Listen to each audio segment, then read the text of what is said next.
আসসালামু আলাইকুম। জীবন গল্প অনুষ্ঠানে আপনাদের স্বাগতম। আমরা এই আপুদের জীবন সম্পর্কে জানবো। আপু, আপনি কেমন আছেন? আলহামদুলিল্লাহ ভালো আছি, আপনি ভালো আছেন? আলহামদুলিল্লাহ আমি ভালো আছি। আপনার নামটা বলবেন? আমার নাম সালমা। সালমা। বর্তমান বয়স কত আপু? 20 বছর। উচ্চতা? 5 ফিট 2।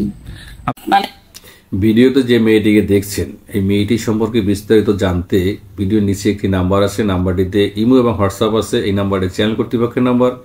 এই নাম্বারে আপনি যোগাযোগ করে বিস্তারিত জেনে নিতে পারেন। আপনার কাছে আমার প্রশ্ন যে আপনার বয়স 20, আপনার লাইফে যে ছেলেটি আসবে বা যে পুরুষটি আসবে তার বয়স কত হতে হবে? সেটা কোনো নির্ধারিত না, অবশ্য ভালো মনের হইতে হবে সে, আর আমাদের ব্যাকগ্রাউন্ড সবকিছু জেনে যদি আমাকে গ্রহণ করে ওইরকম একজনই আমি নিতে চাই। আমি নিতে চান? জি। ছেলেরা প্রথমে কিভাবে মেয়েদেরকে প্রেমের ইঙ্গিত দেয়? যেটা আপনি একটা মেয়ে আপনার কাছে প্রেমের ইঙ্গিত আসছে হরহ। অনেক ভাবেই দেয় প্রেমের ইঙ্গিত, এখন কোনটা বলবো? বলেন দুই একটা শুনি আমরা। প্রেমের ইঙ্গিতেই যে যেমন কথা বলে ফোনে, তখন ওর খোঁজ খবর রাখে, অনেক টেক কেয়ার করে। হ্যাঁ, এইভাবেই তো ইঙ্গিতটা আসে। এভাবে ইঙ্গিতটা আসে। আপনার প্রেমিক যদি আপনাকে বলে চলো আমরা একটু বেড়াতে যাবে, ঘুরতে যাই, আপনি কি উত্তরে কি বলবেন?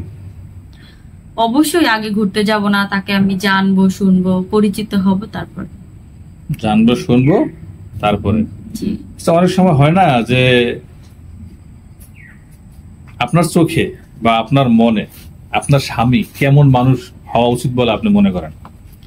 অবশ্যই ভালো মানুষ হওয়া মাঝে উচিত। মাঝে একটু মদ খায়, নামাজও পড়ে। শোনেন, মদ এগুলা খাইলো অনেক সময় কি মানুষ খারাপ হইলেও কিন্তু তার মনটা আগে ভালো থাকে। তার মানে অনেক সময় সত্যতা, মানে একটা মানুষ আছে না যে লুকোচুরি করে না, এরকম মানুষ ভালো।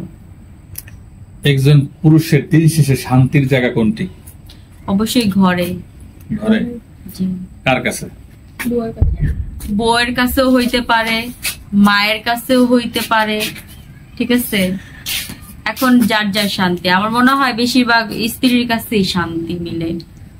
শ্বশুর এবং শাশুড়ি কি কখনো নিজের মা বাবার মতো হতে পারে? হ্যাঁ, অবশ্যই হইতে পারে। একটু বুঝাই দেন তো উদাহরণ দিয়ে। হ্যাঁ, শ্বশুর শাশুড়ি বাবা মার মতনই। আমার মনে হয় যে আমার মা মানে তার মা, ঠিক আছে, আমার বাবা মানেই তার বাবা, এরকমটাই এটা মনে হয়। জি। বিয়েতে করেননি, সংসারে যখন যাবেন যখন তখন এই কথা থাকবে না, পাল্টাই যাবে ইনশাল্লাহ। না না না, ইনশাল্লাহ পাল্টাবে না, কারণ আমি ছোটবেলা থেকে আমার ফ্যামিলির আমি অত পাইনি। তারা যদি আমাকে একটুতেই ভালোবাসা দেয়, আমি মনে হয় এইটাতে আমি অনেক বেশি অনেক খুশি। জি।